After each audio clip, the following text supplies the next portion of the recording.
हमारा अगला टॉपिक है प्रमुख समितियां।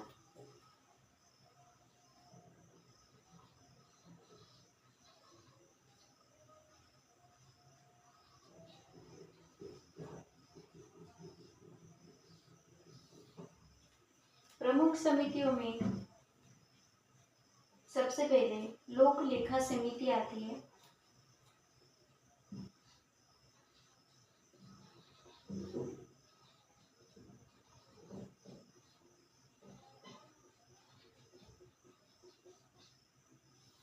और लोक लेखा समिति में 1919 भारत शासन अधिनियम की सिफारिशी पर वर्ष 1921 में स्थापित इसमें कुल 22 सदस्य होते हैं। 15 सदस्य लोकसभा से, 7 सदस्य राज्यसभा से। तो लोक लेखा समिति में 22 कुल सदस्य होते हैं।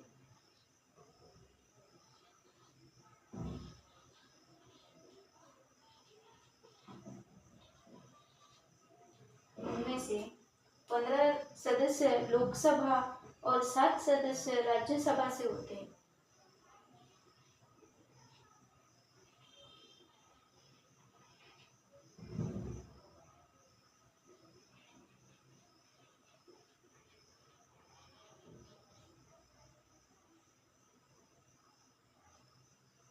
और 7 सदस्य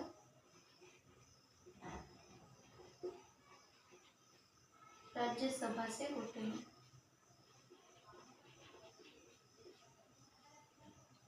और इसका अध्यक्ष नेता प्रतिपक्ष होता है। और वर्ष 1967 के बाद। और अब हम देखेंगे प्राक्कलन समिति।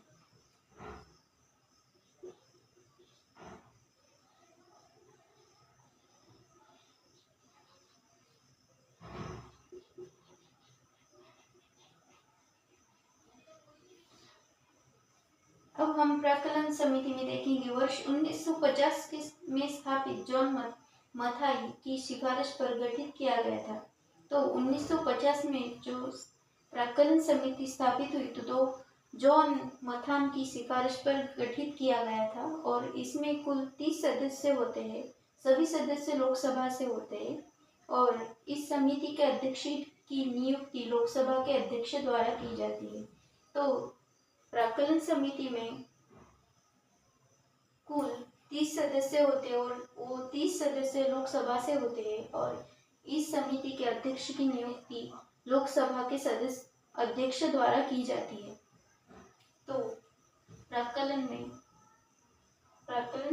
समिति में कुल 30 सदस्य होते हैं। और समिति के अध्यक्ष की नियुक्ति लोकसभा के अध्यक्ष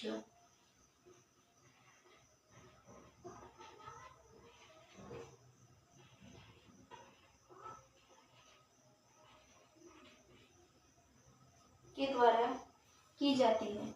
अब हम प्रमुख समितियों में सबसे आखिरी टॉपिक देखेंगे, वो है सार्वजनिक उपक्रम समिति।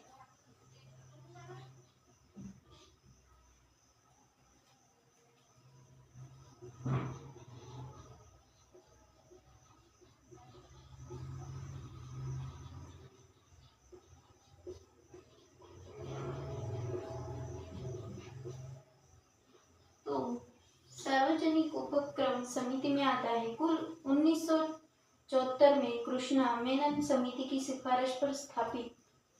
इनमें से कुल 22 सदस्य होते हैं। तो सार्वजनिक उपक्रम में 22 सदस्य होते हैं। जो 15 सदस्य है वो लोकसभा से और 7 सदस्य वो राज्यसभा से होते हैं।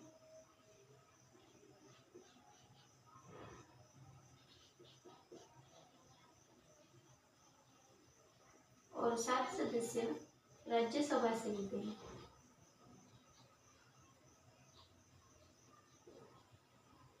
तो हमने देखा कि प्रमुख समितियां, और उसमें सबसे पहला जो है वो लोक लेखा समिति, उसमें कुल 22 सदस्य होते हैं। जो 22 सदस्य है, उनमें से आधे 15 जो है वो लोकसभा से और 7 सदस्य जो है राज्यसभा से आते हैं। और प्राक्कलन समिति में 30 सदस्य, वो सारे के सारे 30 सदस्य लोकसभा के अध्यक्ष के होते हैं। और सार्वजनिक उपक्रम समिति में हमने देखा 22 सदस्य होते हैं, जिसमें 15 लोकसभा के सदस्य और 7 राज्यसभा के लोग होते हैं। और ये जो 3 प्रमुख समिति के टॉपिक है वो बहुत ही इम्पोर्टेंट है। जो उनमें सबसे पहला लोक लेखा समिति, प्राक्कलन समिति और सार्वजनिक उपक्रम समिति।